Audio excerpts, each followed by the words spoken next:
Hello बच्चों, let's see the question. The question says yellow ammonium sulfide solution is a suitable reagent for the separation of option A HGS and PBS, option B PBS and bismuth sulfide, option C bismuth sulfide and copper sulfide, option D cadmium sulfide and arsenic sulfide.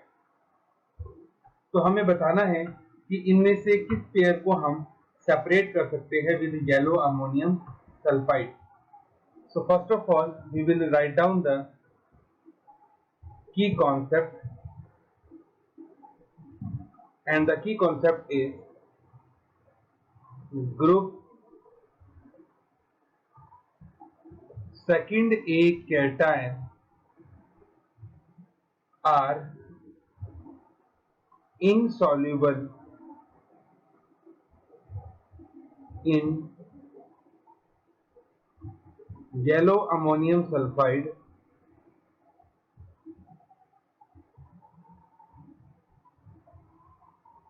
while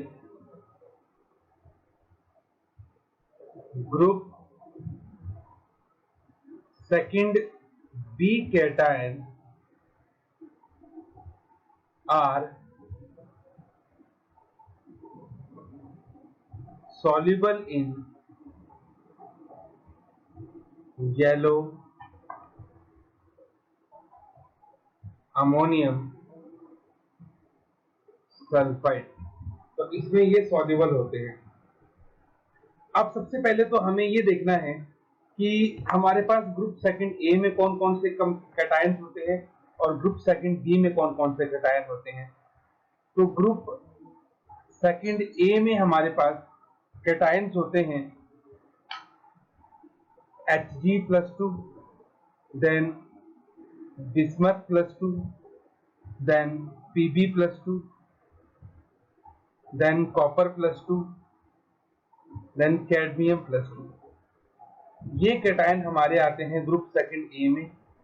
और group second B में हमारे पास cation आते हैं सबसे पहले तो एंटीमनी+3, then tin+4, then tin+2 and arsenic+3. तो अब इसी कॉन्सेप्ट को यूज करके हम इस क्वेश्चन को सॉल्व करेंगे. तो पहला जो हमारा पेयर है ए वाला, इसमें आपको क्या दे रखा है, HGS एंड PBS. तो क्योंकि जो HGS है, HGS उसमें हमारे पास Hg+2 है और PBS में हमारे पास Pb+2 है. दोनों ही किस में आते हैं, ग्रुप सेकंड ए में आते हैं. Both are insoluble in yellow ammonium sulphide.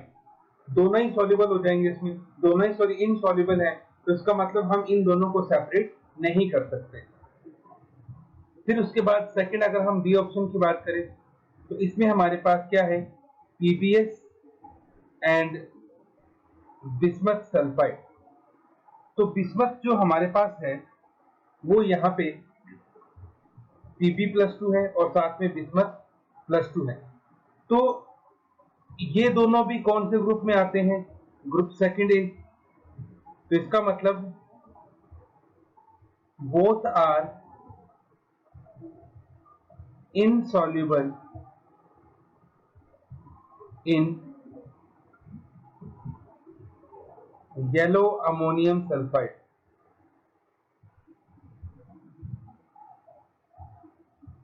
तो इसका मतलब इनको भी हम सेपरेट नहीं कर सकते. उसके बाद अगर हम थर्ड ऑप्शन की बात करें तो थर्ड ऑप्शन में हमारे पास है बिस्मथ सल्फाइड Bi2S3, यहाँ पे S3 होगा और ये बिस्मथ+3 आएगा. तो यहाँ पे भी हमारे पास ऊपर बिस्मथ+3 ही होगा. तो बिस्मथ जो है और साथ में हमारे पास है कॉपर सल्फाइड. तो यहाँ पे हमारे पास बिस्मथ +3 है और साथ में कॉपर +2 है। अगेन दोनों किसको बिलोंग करते हैं? ग्रुप ए में।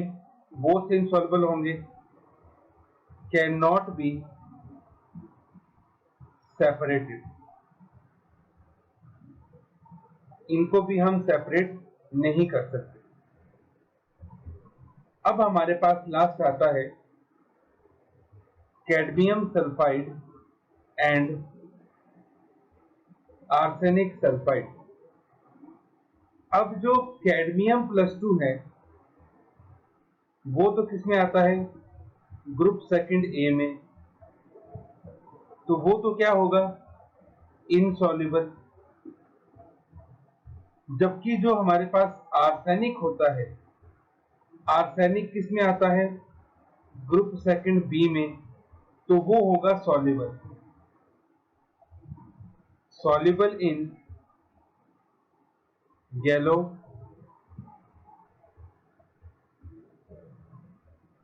Ammonium sulphide. तो एक इनसॉल्युबल है, एक सॉल्युबल है। तो इसका मतलब ये हुआ कि कैडमियम और सल्फाइड को हम सेपरेट कर सकते हैं with the help of yellow ammonium sulphide. तो इसका मतलब ये हुआ कि हमारे पास जो ऑप्शन डी है वो करेक्ट होगा। ऑप्शन ए रॉन्ग है, बी रॉन्ग है, सी रॉन्ग है, ऑप्शन डी करेक्ट है।